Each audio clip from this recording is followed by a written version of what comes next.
Express में हूं आपके साथ निशा मिश्रा। हाँ, मैं बीफ खाता हूं। भाजपा के सीनियर नेता और नरेंद्र मोदी सरकार के विशेष मंत्री किरेन रिजिजू का दावा है कि वे बीफ खाते हैं और ऐसा करने से उन्हें कोई रोक भी नहीं सकता है। बीफ मतलब गोमांस। मंत्री जी ने यह कहकर अपनी पार्टी के भक्तों पर बिजलियां गिराई हैं या नहीं, इसका पता सोशल मीडिया पर ट्रोल किए जाने वाले विचारों से चल जाते हैं। लेकिन भक्त समाज को एक बात याद रखनी चाहिए कि सनातन धर्म के नाम पर गोमांस खाने वालों के खिलाफ जंग छेड़ने की आपकी कोशिश आपके घर में ही फेल होती नजर आ रही है।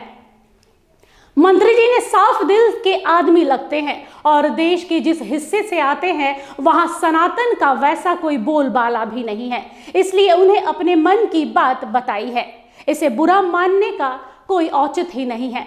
भक्तों को यह जान लेना चाहिए कि वेद की हिंसा हिंसा न भवति, मतलब वेदों या धर्मों के नाम पर की जाने वाली हत्या को हिंसा नहीं मानना चाहिए। भारतेंदु ने अपने नाटक में यही बात बताना चाहा है कि धर्म के नाम पर पशुओं की हत्या बुरी नहीं है, भले ही इसमें किसी की जान चली जाए। इसलिए भाजपा समर्थकों से अपील की जानी चाहिए कि मंत्री जी के मुंह से निकले गोमांस खाने वाले शब्दों को गलत ना समझा जाए। फिर तुलसीदास ने भी तो यही कहा है कि समर्थ के नहीं दोष गोसाई, यानी जो ताकतवर है उनकी गलतियां नहीं देखनी चाहिए।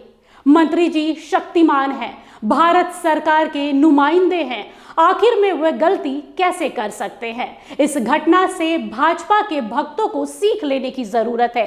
सीख ये कि उपदेश दूसरों के लिए हुआ करता है, अपने लिए थोड़ी होता है।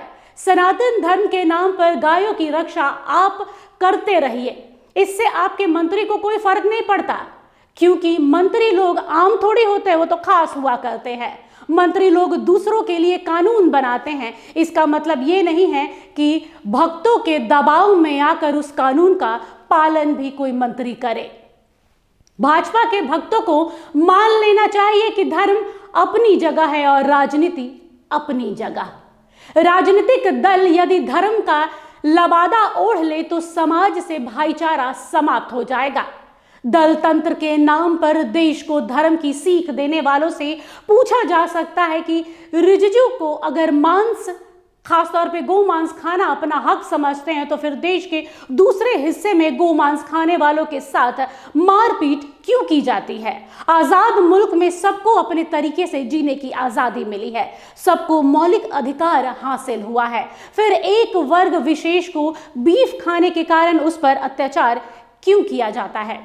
ये कहां तक जायज है? भक्तों को अपनी पार्टी और अपने नेताओं से सीख लेनी चाहिए। जो जैसे जी रहा है वैसे उसे भोजन करने दिया जाए, जिस धर्म को मान रहा है उसे वैसे ही पूरी आजादी मिलनी चाहिए। तभी बचेगी सामाजिक एकता, तभी मजबूत होगा लोकतंत्र। मंत्री किरेन रिजिजू की साफ गोई के लिए साधुवाद उन्हें दिया जाना चाहिए। फिलहाल के लिए इस बुलेटिन में बस इतना ही। देखते रहिए आईटीएल एक्सप्रेस। नमस्कार। बदलते समय के बीच खबरों की दुनिया में आईटीएल एक्सप्रेस की एंट्री। खबरों से बनाएंगे अपनी पहचान और रखेंगे निष्पक्ष पत्रकारिता की मिसाल। शानदार टीम, धारदार रिपोर्टिंग, लाइव कवरेज और सटीक विश्लेषण। बिरसा का उलगुलान दिखाएंगे और बुद्ध की धरती पर बढ़ते जुर्म की दास्तां बताएंगे।